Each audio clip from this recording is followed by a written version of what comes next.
Juan and Christina, these court records really tell the story. The criminal complaints against the suspects indicate that this investigation has been going on for nearly 2 months and that FBI agents went undercover pretending they were going to sell the weapons to these men for that alleged attack. You know, someone equated the Pope's visit with a wedding. You know about it well in advance, you plan for it, you get excited about it, and then it's here and gone in a heartbeat. But oh, what an experience we had this week with the Holy Father in Washington. Now, the idea behind the baby carriers is to lighten the load, so to speak, for Syrian refugees. We're talking about people who are fleeing from their homes, carrying everything they can, including their children. If you can put a carrier on a parent, they can safely carry their child, and that frees up their hands to carry what they can from their homes. And you know what they say? If you can't beat them, join them. So that's what I'm going to do, and I'm going to send it back to Darielle. See you guys. Oh, wait, we got to see you. We got to see you. Hold it. Come on. Woo!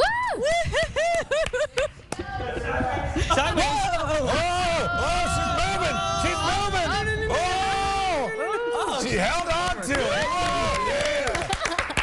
Well, the story here today wasn't what attorneys told the judge or how the judge ruled on motions. It was a compassionate moment between Jesse Matthews' mom and Morgan Harrington's.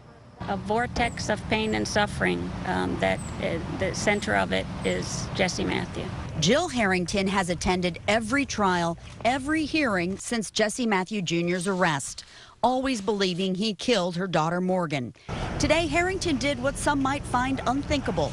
She reached out to his mother. I looked his mother in the eye and said, I realize this is difficult for your family as well.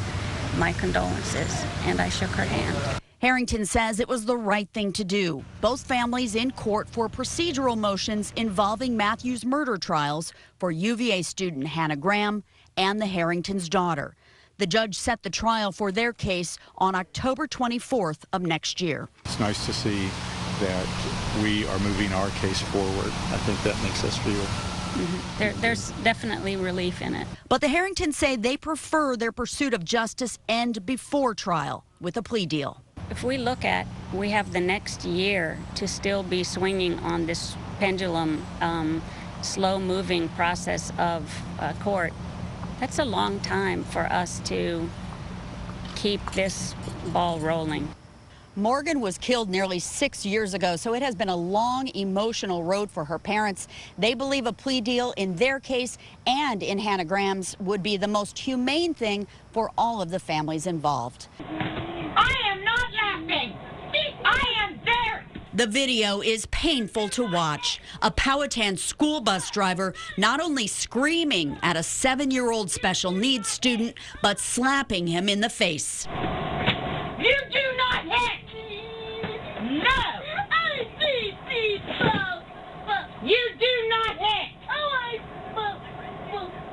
That is not nice. And if you find this disturbing, imagine how the child's parents feel. It was utter shock and disbelief. Just hearing about it's bad enough, but it was truly awful to have to see that done to your son. Lane and Sherry Kelly say their autistic son was traumatized by what happened on the school bus back on May 5th. He told them the driver hit him. The couple complained to the school, an investigation began, and once they pulled video from the bus cameras, the driver lost her job. It's challenging being the parent of a special needs child, but you know, having it turn into something like this is something I wouldn't wish on anyone. This is the school bus driver, 44-year-old Pamela Weeks, the woman on the right, walking into court this morning. Weeks pled no contest to charges of assault and battery against the child. Then a judge sentenced her to 3 months in jail for a misdemeanor against what he called the most vulnerable victim. Definitely satisfied. It would have been better for me personally if there had been an apology for what had happened, which there wasn't, but yes, we're satisfied. Because this was a misdemeanor, Weeks could have gotten off without any jail time. As it is, she will likely only serve 45 days, half of her 3-month sentence. She's also been ordered not to have any kind of supervisory role with children for the next 3 years. 8 News reporter Kristin Smith is here with the story. I think you're going to like this one. Dana Griffin Graves wanted to come up with a special way to let her husband know they were expecting a baby. Then she secretly recorded his reaction. But what makes this story even more remarkable is just how long this couple has waited for a child of their own. There's some stuff in the oven, too. What's in the oven? It was the dinner surprise of a lifetime. You pregnant? Arkell Graves learning he's going to be a dad after his wife Dana planted the baby's ultrasound photo right next to buns in the oven. Due February 16th. Come here. And it's a boy. His reaction was just priceless. I wasn't expecting that at all. I knew that he would probably be emotional, but I definitely was not expecting the reaction that I received.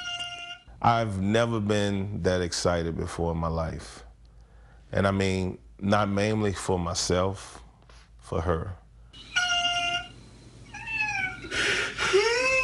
Tears of joy after the Dinwiddie couple struggled for nearly 17 years to have a child.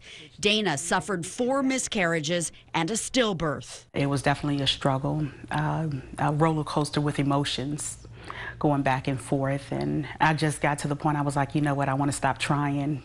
So she was shocked to find out last week that she's nearly 5 months pregnant. Dana secretly recorded her husband's reaction to share with family. But that video is now on the verge of going viral. Lady just came up to me and said, "You the guy was on there crying. Everything is going to be okay. I'm praying for you." It shows that God is able to do any and all things, you know, so I'm grateful. And I said if it can help someone else and give them hope that it can happen, then, you know, that's what it's about. Dana's doctor says all is going well with her pregnancy. Their little boy is due in February.